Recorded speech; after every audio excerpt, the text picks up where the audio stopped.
Hello, this is Christopher Sands. I'm a Senior Fellow at the Hudson Institute, and I'd like to take this opportunity to talk a little bit about the 2008 presidential elections in the United States and a North American agenda. It's often forgotten that the United States is in a region, just like all the other countries of the world, and our region includes two very important neighbors, Canada and Mexico.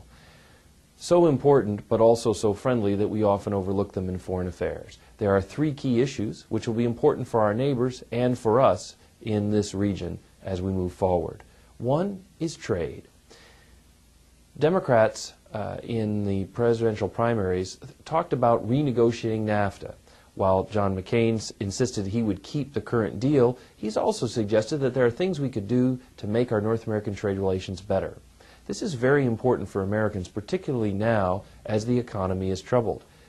Canadians and Mexicans buy disproportionately American goods, and they like American brands. Even in the years, the 1990s and early part of this decade, when American exports were at their lowest levels, Canadians and Mexicans bought American products predominantly, and in fact, bought as many of them as they could get their hands on. Canada and Mexico are important trading partners for us. Together, they account for about a quarter of American exports. That's an important amount of exports, but it's also key to a number of American jobs, particularly now. Secondly, and related to the trade agenda, is the question of security.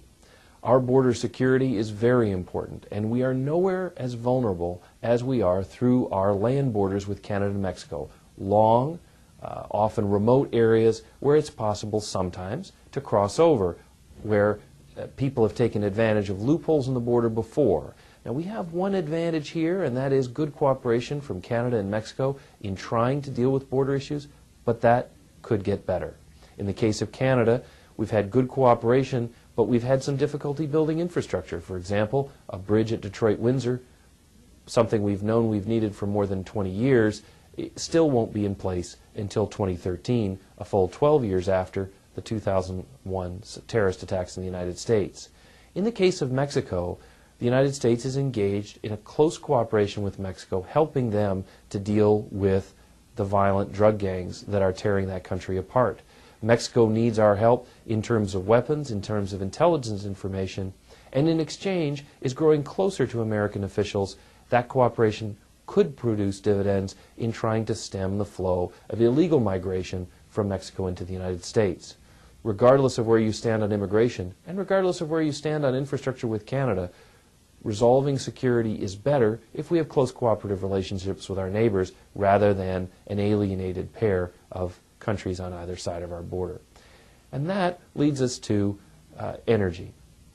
Energy is one of the goods that we trade the most. Unlike other goods, it doesn't get caught in long traffic lines at the border.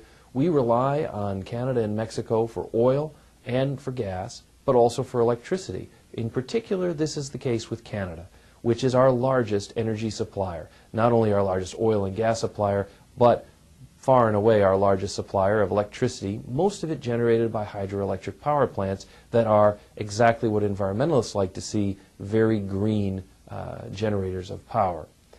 However, our ability to purchase Canadian supplies of energy today is going to be hindered because of inadequate infrastructure.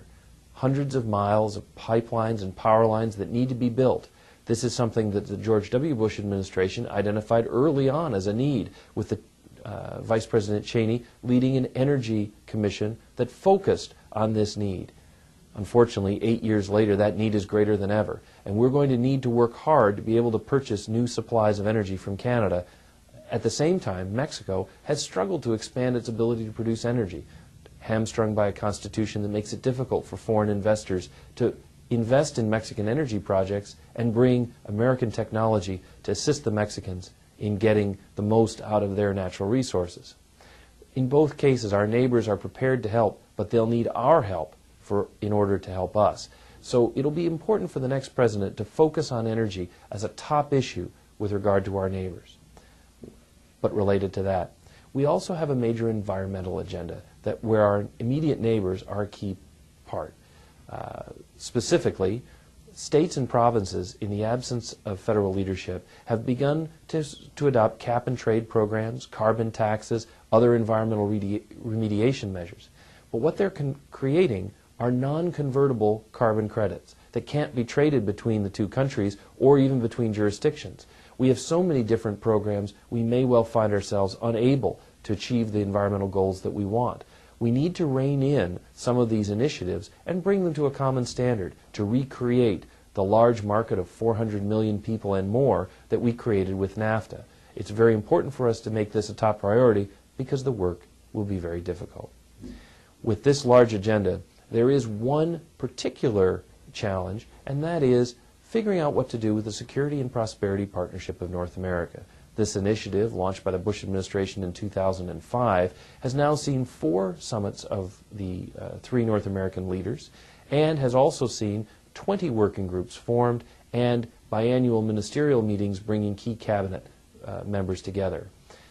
Literally hundreds of our federal employees, federal senior officials, are working closely with Canadians and Mexicans to work out the ways in which regulation and inspection protocols slow down our trade and hurt our competitiveness. Will this initiative survive the administration of George W. Bush? Only the next president knows for sure. But I predict that if we eliminate this important program, we will find ourselves having to recreate it. For many of our problems, from trade to border security to energy and the environment, if we're going to move forward, we can't escape the need to cooperate with our neighbors. And we need to cooperate in the most organized fashion possible. Whether it's the Security and Prosperity Partnership or another method, this will be a priority for the new administration that takes office following the elections on November 4th.